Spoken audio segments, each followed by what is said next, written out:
Now, from across the tri-states, this is KHQA Sports. And tip-top of the evening, everybody, and welcome to this special extended webcast edition of Sports Final. And in a blink, here we are already in Week 8, sorting out the last of the regular season business and preparing for the inevitable playoff push.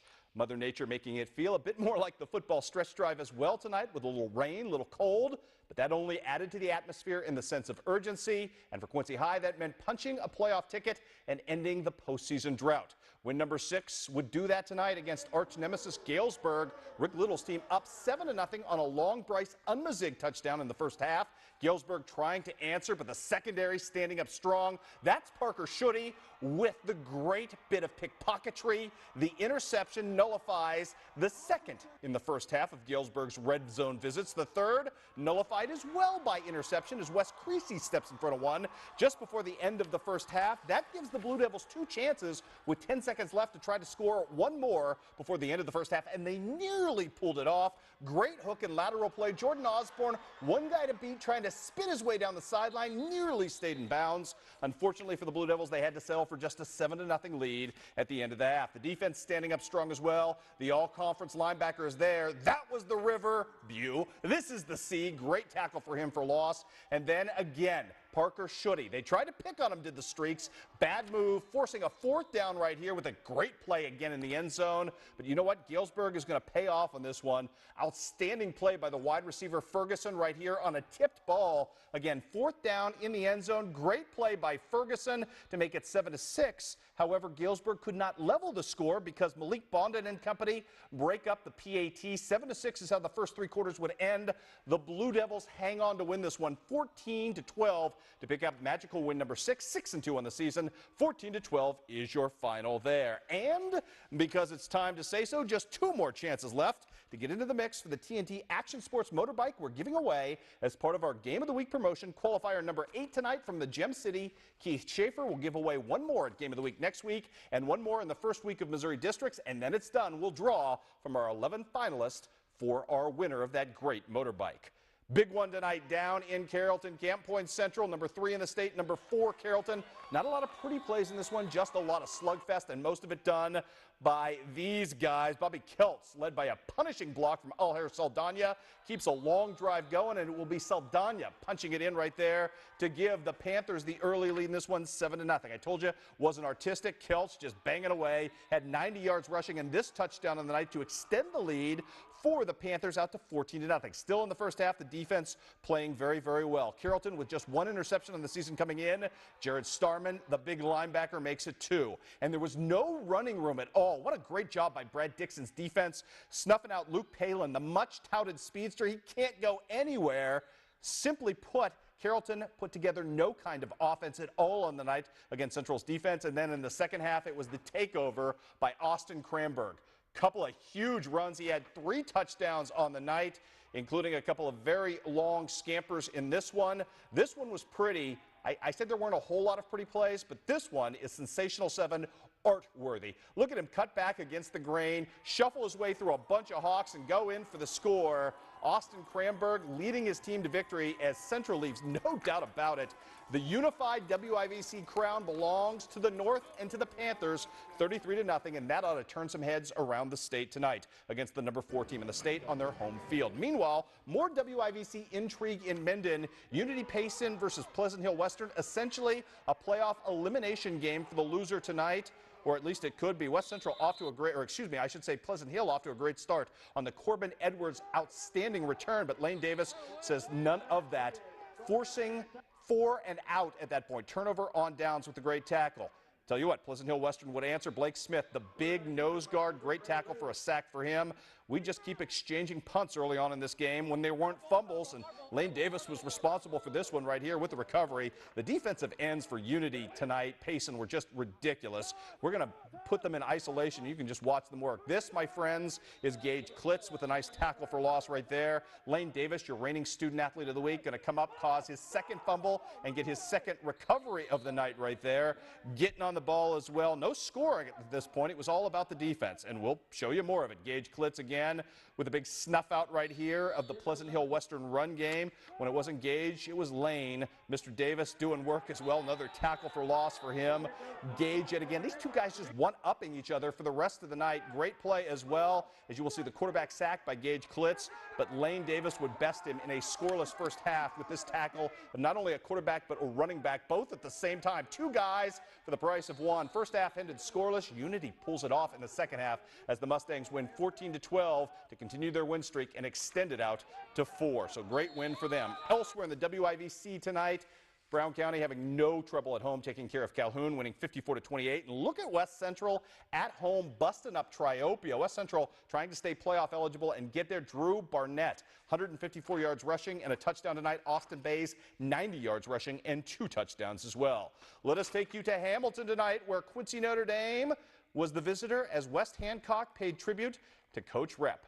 Jim getting the field named in his honor there, and well-deserved. A class gentleman, a great coach in every sense of the word. And then the rest of the show, unfortunately for the West Hancock folk, belonged to Quincy Notre Dame. Dalen Anders with a great run right here. That would set up great Brady Genenbacher about to do the muscle work on the interior. This kid runs between the tackles incredibly well. Although there wasn't much in the way of tackles in the other direction from West Hancock. They couldn't handle Genenbacher, as he's going to get a chance to finish the drive after that great run and put QD up 6-0 at that point. West Hancock trying to run the sweep with Tyler Dooley, but Barry Welper had other ideas in this one. Great play behind the line of scrimmage with a loss of about 10 yards on that one.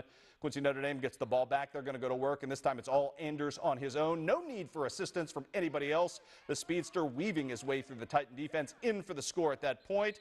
We're not done yet. How about Quincy Notre Dame's aerial attack? Joey McKay, as good as they get. He's got good receivers, none better in the area than Jordan Chappell. This will be on Sensational 7. Full-out extension layout. That hookup like Voltron right there made it 20-0 Q&D. The Raiders never looked back. They win going away in this one. 54-6 was your final. How about Illini West taking on IVC, the Gray Ghost at home? IVC can do some running. Kelly Notzel puts the Gray Ghost right here on the Wildcat up with the touchdown, or actually ties the game, I should say, at 6 apiece. On the next possession, Illini West trying to go to work right here. Braden Bennett finds Austin Kerfman for the big game through the air, but that drive would net no points. It would stall out. IVC threatening again in this one, trying to extend their lead, but Braxton Schuyler gets a hand on the ball right there, bats it down. He's all excited. The excitement wouldn't last long. IVC going to Blake Strebel, going to take the handoff here, and this kid is just flat a monster. Just going to keep going and burying his way through the heart of the Illini West defense for the score, making it 14-6. Illini West, though, going to answer right here. Kerfman on the screen right here to the left side for the big gain inside to the 10-yard line. Mr. Kerfman gets to complete the touchdown and close the score to within 14-12. Unfortunately for the Chargers, that would be as close as it gets as they get blown out tonight. 40-12 is your final on the evening. Also, Macomb, a winner at home. The second time this season they beat Pittsfield Griggsville Perry. The first time on the road. Macomb's second win comes against the Saukeys, 18-3. 18 unanswered points in this one for the Bombers as well. Some other scores to pass along to you tonight from around Illinois. Jacksonville with the all-important 6th win at Breeze Mater Day. Jumped out to an early lead, never looked back. Jacksonville 6-2 right now. They host #1 Rochester next week, which is going to be a tall order for Mark Rounds and crew. Also, big night for J.R. Boyd as he goes for 217 and 3 touchdowns in a win over South Bolton. Beardstown jumps all over Bushnell Prairie City Avon behind a 55-yard touchdown run from Alex Miles. Keokuk trying to stay playoff eligible and doing a great job of it behind Dakota Shaw. Quarterback sack sets things off, and then Shaw going to do his own best work off the handoff by Drake Ryder right here. Going to go left and pick up 25 hard yards. Actually, 5 more of that was 30. And then Mr. Dakota Shaw in for the touchdown score right here. Keokuk up early. Never looked back in this one, winning by the final count of 33-7. If Keokuk can beat Fort Madison next week on the road, Keokuk is probably going to the playoffs. Also in Southeast Iowa, at last check, Washington beaten up on Fort Madison. 35-0 was your final there. And unfortunately, Central Lee's win streak comes to an end at Louisa Muscatine. 40-0 was your final in that game as well. The Hannibal Pirates trying to get off the schneid after that ugly loss last week to Moberly.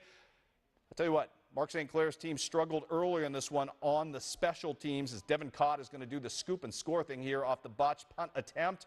I'll tell you what, the Owls on the board 6-0, and somewhere Cecil Naylor is smiling over that, but his smile would be short-lived. Mitchell Nichols taking care of every part of that for the Pirates. In for the scamper right here. Beautiful scoring rumble to tie the score up at 6. Mitchell's not done just yet. This time going to hit the outside. You saw him hit the inside seam on the Owls. This time he's going to go left and get a nice block on the corner, hit the boundary, and go in for the score as well to extend the lead to 13-6. Wyatt King, he's got some pretty good running skills as well. Scrappy young man, fighting his way through the scrum, back out away from it, cutting through guys and making big things happen for the big ground game.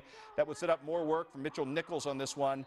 We pick it up with Hannibal inside the 20 right here with a nice gain on the ground thanks to Mitchell Nichols, who's going to come up and finish strong, lay down the shoulder and kind of get his way through some traffic and figure his way down into the red zone at that point.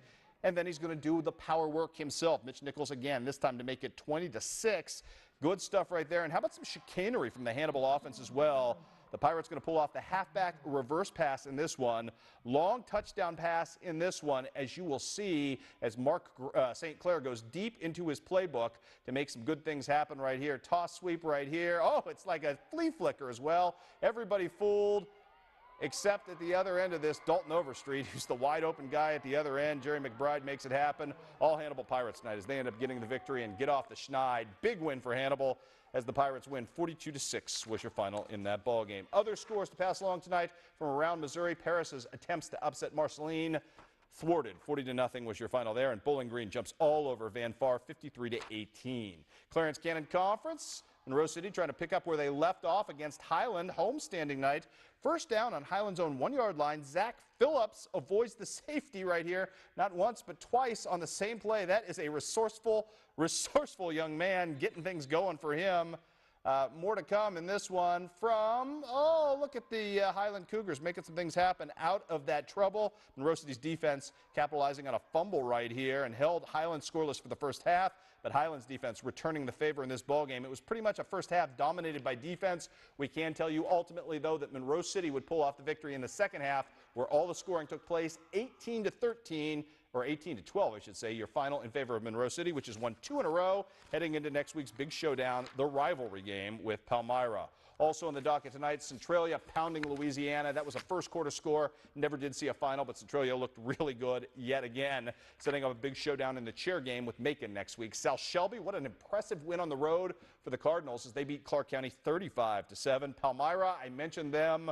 Brock Butler doing his thing as a running quarterback tonight. 160 yards on the ground, 3 rushing touchdowns as Palmyra beats up on Mark Twain 56-0. And Macon beats Brookfield. Nice win for Pete Class and company as Craig Smith and friends engineer the big victory. 12-7 your final. Again, Macon versus Centralia coming up next week. How about the Knox County Eagles trying to get off the schneid after the loss to Scotland County last week, taking on Schuyler County.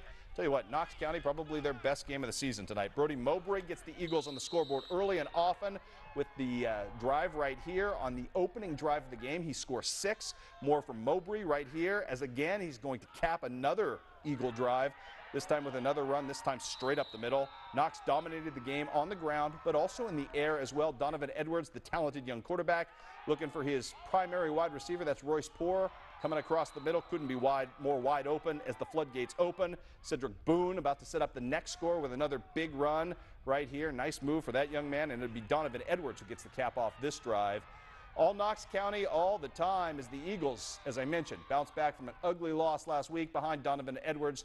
36-14 was your final. Elsewhere tonight, we've got more for you. How about some soccer? The Macomb Bombers trying to play their way to a regional crown, taking on a very good Peoria Christian team on its home field. Peoria Christian's keeper standing on his head. Grant Hannett trying to erase that, though. Would get an opportunity here. This one's not going to go, but Hannett would make up for it later in the first half. Doing some work right here off the restart. Hannett coming free and punching one home. 1-0 Macomb. At that point, they would end up tied with Peoria Central after regulation. They'd go to penalty kicks, and it would be the Macomb Bombers winning 5-4 in PK. So congratulations to the Bombers. They're heading off to the Mendota Sectional to take on Somonauk, who was your winner there. So congratulations to the Bombers on the big win. That, my friends, a most impressive feat tonight for Macomb. Also in college soccer, Quincy University with a sweep at home tonight.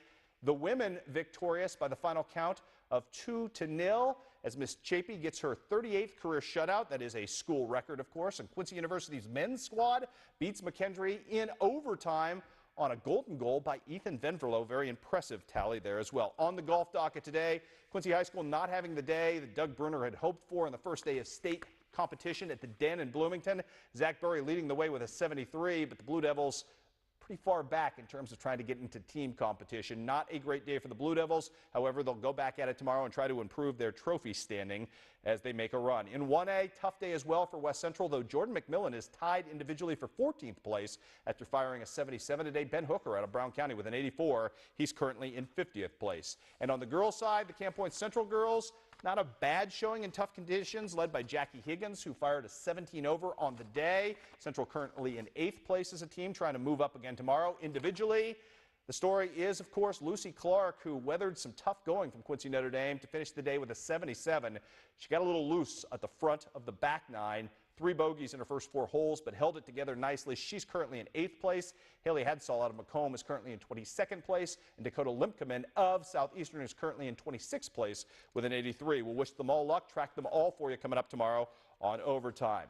How about some cross country as well? First of all, I want to talk about Luke Guthrie. Great day, great improvement today after day 1 in Vegas. As he fires a 64 today, 7 under par to improve himself to 9 under par. He's still got a ways to go to get to the top of the leaderboard, but Luke around, making the cut, and will make a run tomorrow at the Shriners. We'll keep you apprised of how that goes on the second tour event of the PGA's new season. Okay, now on to cross country today. Western Big Six Conference meet out at Bob Mays Park. First of all, we'll start you off with the girls and a freshman you're going to hear a lot more about tomorrow on Overtime. That is Charlie Wollaston, and she, my friends, was good. Currently running in 4th place against a really stacked field, as you see her right there.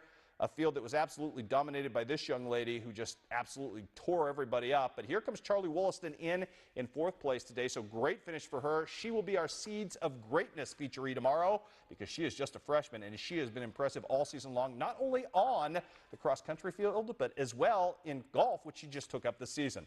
Boys' side of things, Wendell Bias trying to do some work right out of the gate early for Quincy High. You see him right in the middle of the pack.